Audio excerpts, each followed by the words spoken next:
Paidurupadu, Jakkampudi, next Gollapudi చెప్పడం జరిగింది.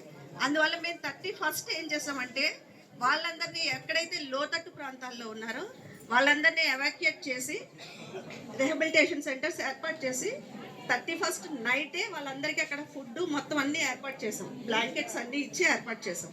అయితే ఆ లిస్ట్లో ఈ అంబాపురం విలేజ్ లేకపోవడం వల్ల ఇక్కడికి రాలేకపోయామండి. మీరు ఫస్ట్ మార్నింగ్ నాకు కాల్ చేశారు సార్, నేను అప్పటికి చెప్పాను రాయనపాడు తమిళనాడు ఎక్స్ప్రెస్ ఆగిపోయింది, దానిలో 1500 మంది ఉండిపోయారు. అదే అంటున్నాండి, వాళ్ళందరినీ మేము ముందు ఎవాక్యుయేట్ చేయాలి, అందువల్ల దానిలోకి రావాల్సి వచ్చిందండి. బోట్స్ కూడా ఫస్ట్ 2 days అవైలబుల్ లేకపోవడం వల్ల అంబాపురానికి అటెండ్ కాలేకపోయాం. 2nd నుంచి మేము వచ్చాం. ఇప్పుడు ఇందాక నేను చెప్పాను కదా జక్కంపూడి అటు ఉన్నారు. యాక్చువల్గా జరిగింది అంటే ఆవిడ చెప్పింది కూడా నిజమే, అంబాపురం ఉంటుందని ముందు ఎక్స్పెక్ట్ చేయలే. అది తెలుసు. గవర్నమెంట్ ఏమనుకుందంటే రాయనపాడు అవన్నీ చంద్రబాబు నాయుడు గారు కూడా 1వ తారీఖు midnight 2ంటికి వెళ్ళాం మేము. ఫస్ట్ కృష్ణలంకి వెళ్ళాం అర్ధరాత్రి 2ంటికి, 3ంటికి అక్కడికి వెళ్ళాం.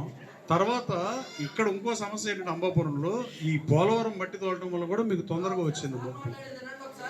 ఓకే, తర్వాత మీకు ఇందాక ఎవరైతే రేషన్ రాలేదన్నారో వాళ్ళు ఎంతమంది ఉంటారు? 150 మంది ఉంటారా?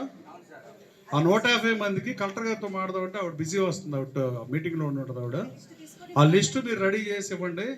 మీరు మళ్ళీ ఊరిని అనవసరం లిస్టు దయచేసి ఇవ్వద్దు, ఇది అక్షయ పాత్రాలతో మాట్లాడి ఇప్పిస్తాం, లేకపోతే నేనన్నా ఇస్తాను మీకు, అంతే తప్ప దీనిలో పెద్ద ప్రతిదాన్ని ఇష్యూలాగా చేయదు. దయచేసి మానవీయ కోణంలో చూడండి. ఒకవేళ మీ 1వ వార్డుని అభివృద్ధి చేస్తాను ఎన్నికల ప్రచార సభలో చెప్పినట్టుగానే మీకు 57 లక్షలు ఇచ్చారు.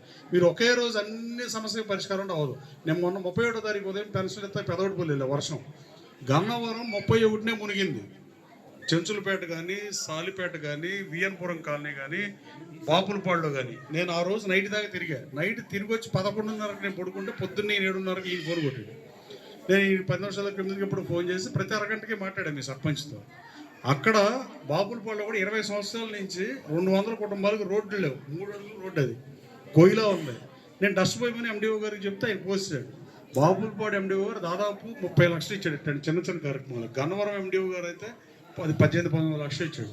మీకు రూరల్లో కూడా సమస్యలు ఉంటే ఎంపీడీఓ గారి నిధుల నుంచి నేను చేపిస్తా, కానీ మీరు ఎంతసేపు స్వోత్కర్షగా చదువుకుంటే వెళ్తే ఉపయోగం లేదు. మీరు కాగితం మీద పెట్టండి, మీరు అర్జీ ఇవ్వండి.